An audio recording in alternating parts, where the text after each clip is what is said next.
वक्त पूरी दुनिया सन्न है। वेनेजुएला पर अमेरिकी हमले से वेनेजुएला धमाकों से हिल चुका है। दुनिया में शांति का संदेश देने वाले ट्रंप ने वेनेजुएला पर हमला कर दिया है। अमेरिका ने वेनेजुएला पर हमला करके उसके राष्ट्रपति निकोलस मादुरो को पकड़ लिया है। न्यूयॉर्क में मुकदमा चलाने की बात कही जा रही है। अमेरिका के जॉइंट चीफ्स ऑफ स्टाफ के चेयरमैन जनरल डैन केन के मुताबिक मादुरो को पकड़ने में ऑपरेशन में 150 से ज्यादा प्लेन्स को शामिल किया गया था। डोनाल्ड ट्रंप ने कहा है कि अब वेनेजुएला पर अमेरिका का कब्जा है। बाकायदा स्पेशल टीम बनाने की बात कही गई है। उन्होंने ये भी कहा कि जब तक वहां हालात ठीक नहीं हो जाते वेनेजुएला को अमेरिका ही चलाएगा। वहीं वेनेजुएला के उपराष्ट्रपति डेल्सी रोड्रिगेज ने अमेरिका से राष्ट्रपति निकोलस मादुरो को तुरंत रिहा करने की मांग की है। चीन, रूस, यूएन ने अमेरिका के इस हमले की निंदा की है। वहीं कई सारे देश ऐसे भी हैं जो अमेरिका के समर्थन में उतरे हैं। भारतीय विदेश मंत्रालय ने वेनेजुएला के हालात को देखते हुए भारतीय नागरिकों के लिए एडवाइजरी जारी कर दी है। मादुरो की गिरफ्तारी के बाद कई जगहों पर प्रदर्शन भी किए जा रहे हैं और अब पूरी दुनिया की निगाहें नए साल में हुए सबसे बड़े घटनाक्रम को देख रही हैं। करीब से नजरें बनी हुई हैं। तो हमले में 150 से ज्यादा विमान शामिल थे। ट्रंप प्रशासन की तरफ से जानकारी दी गई है। मादुरो और उसकी पत्नी को न्यूयॉर्क ले जाया गया है। तस्वीर भी जारी कर दी गई है। कोर्ट में मुकदमा उन पर न्यूयॉर्क में ही चलाया जाएगा। लोकतंत्र को उनसे खतरा था। लोग वहां परेशान थे। लोकतंत्र को बंधक उन्होंने बना लिया था। अमेरिका ये तमाम बातें बहुत लंबे समय से कहता चला आ रहा था। मादुरो और उसकी पत्नी को न्यूयॉर्क ले जाया गया है। और आपको ये भी बता दें कि बहुत ही सुनियोजित तरीके से इस पूरे के पूरे हमले को अंजाम दिया गया। जिस तरीके से अमेरिकी राष्ट्रपति की तरफ से जानकारी दी गई कि द्वितीय विश्व युद्ध के बाद ये पहला इस तरह का हमला है। ज्यादा जानकारी के साथ हमारे संवाददाता वॉशिंगटन से रोहित शर्मा जुड़ गए। उनका हम रुख करेंगे। रोहित, बहुत ही महत्वपूर्ण दिन होने जा रहा है आज का भी, क्योंकि संडे है और कई तरह के देशों के बयान हम पहले ही सुन चुके हैं।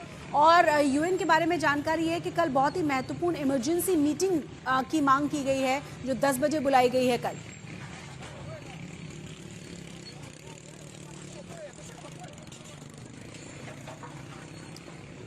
तो फिर से रोहित से संपर्क साधने की कोशिश करेंगे। फिलहाल तस्वीर हम आपको दिखा रहे हैं। अलग अलग देशों की तमाम प्रतिक्रियाएं सामने आ चुकी हैं। आपको ये भी बता दें कि चाहे वो रूस हो चाहे चाइना, सख्त लहजे में इस हमले की निंदा की गई है।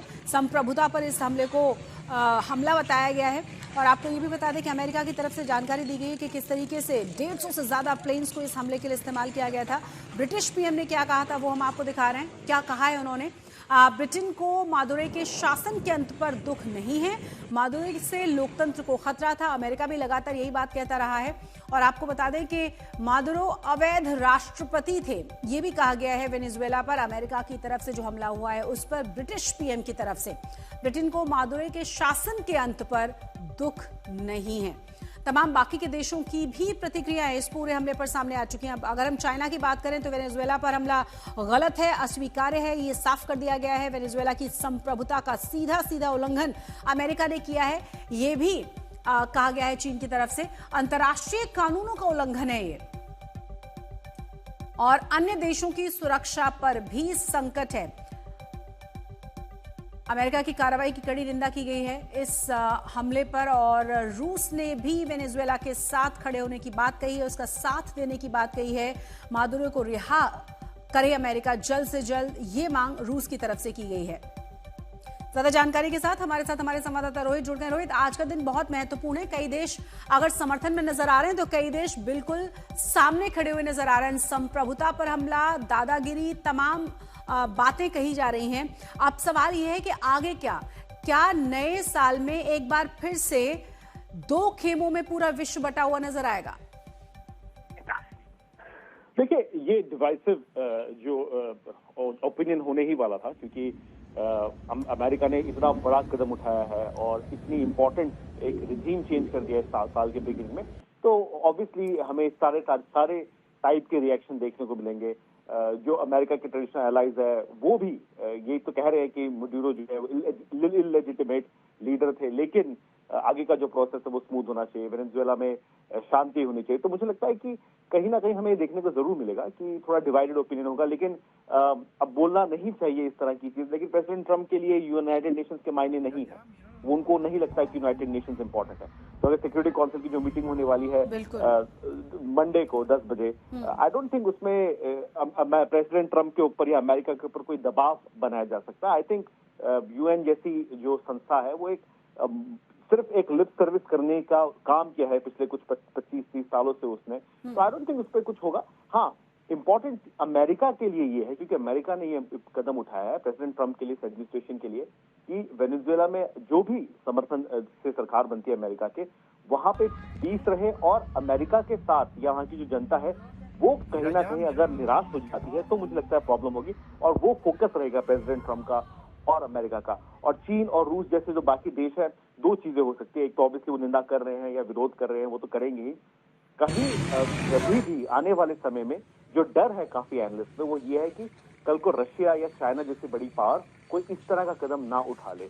तो आई थिंक एक प्रेसिडेंट सेट कर दिया है डोनाल्ड ट्रंप ने, और उस पे अब इसलिए इस बात का विरोध करना जरूरी है, विरोध जताना जरूरी है, बाकी जो वर्ल्ड पावर्स कर रही है, कि ये एक नया नॉर्मल ना बन जाए कि इस तरह की चीजें बड़ी बड़ी पावर्स कर सके, तो उससे पूरा विश्व जो है वो हिल जाएगा। तो मुझे लगता है हमें, जैसे मैंने पहले कहा था थोड़ी देर पहले, कि वेट एंड वॉच सिचुएशन है, काफी चीजें डेवलपिंग है। अगले एक हफ्ते में हमें एक अंदाजा आएगा कि अमेरिका किस तरह से जा रहा है। और जहां तक प्रेसिडेंट ट्रम्प का सवाल है, वो बड़े ही अलग टाइप के नेता है। अगर उनको कोई समझाए कि देखिए आप मडुरो को आप पार्डन कर दीजिए, उन्होंने अभी हाल ही में एक और साउदर्न अमेरिकन कंट्री के प्रेसिडेंट को पार्डन किया था सिमिलरली, क्योंकि वो भी ड्रग कार्टेल्स को सपोर्ट करते थे। तो हो सकता है अभी नहीं, 6 महीने बाद, 4 महीने बाद, 1 साल बाद हो सकता है प्रेसिडेंट मडुरो को पार्डन भी कर दे। लेकिन फिलहाल के लिए बहुत इंटरेस्टिंग है ये अगला एक हफ्ता, स्पेशली क्योंकि अभी एक पावर वैक्यूम है। हालांकि प्रेसिडेंट ट्रम्प ये कह चुके हैं कि वो वाइस प्रेसिडेंट के साथ, जो अभी वाइस प्रेसिडेंट है वेनेजुएला के, उनके साथ काम करने वाले हैं, और मार्को रूबियो उनके साथ डायरेक्ट कनेक्शन बना चुके हैं, और वो सारी चीजें। लेकिन देखना होगा कि अमेरिका इसको कहाँ लेके जाता है, और वेनेजुएला में जो बाकी पॉलिटिकल पार्टीज है वो इसे एक्सेप्ट करती हैं, क्या वहाँ चुनाव होता है और वहाँ की जनता क्या रिएक्शन देती है। क्योंकि साथ ही साथ उन्होंने ये बात भी कही है कि वो ऑयल जो है वहां से निकाल के बेचेंगे, और ये भी एक इम्पॉर्टेंट बात है कि ऑयल को लेके ही सारी चीजें जो है, पहले दबी जबान में कहा जाता था कि वेनेजुएला इसलिए इम्पोर्टेंट है अमेरिका के लिए क्योंकि वहां पे ऑयल है। लेकिन प्रेसिडेंट ट्रम्प ने बात खुले तौर पे कह दिया अपने इंटरव्यू में और प्रेस कॉन्फ्रेंस में भी। तो वो भी एक इम्पोर्टेंट चीज है कि क्या आप किसी ऐसे देश में जाके अपनी कंपनीज को बोले कि वहां से ऑयल निकालिए, बेचिए, और क्या उसका मुनाफा वेनेजुएलियंस को मिलेगा या नहीं मिलेगा, और किस तरह से मिलेगा, वो चीजें भी देखने वाली होगी।